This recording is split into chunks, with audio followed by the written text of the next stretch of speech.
Bon, Dorian, est-ce que vous aussi, vous êtes aussi passionné et actif que Jean-Louis depuis le début de la journée sur les marchés?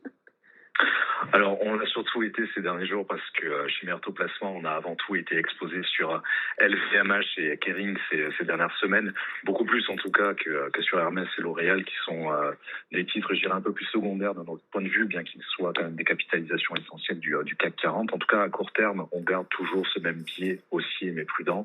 Il y a de faibles volumes globalement qui restent investis sur le marché. On a surtout des 7700 points sur le CAC en ligne de mire. Alors ça correspond évidemment au record historique qui avait été atteint le 31 janvier dernier. Et au-delà, on sent bien quand même qu'il y a une volonté d'atteindre de nouveaux records, notamment sur les 8000 points.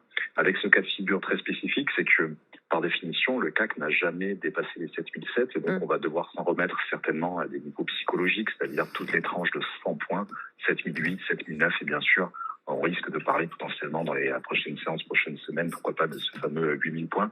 En tout cas, chez Meilleur Taux Placement, en parallèle, en cas de prise de bénéfices, mais plutôt pour le début de semaine prochaine, on a identifié deux gros supports déterminants à court terme, à savoir les 7575 et la tranche 7005 à 7475.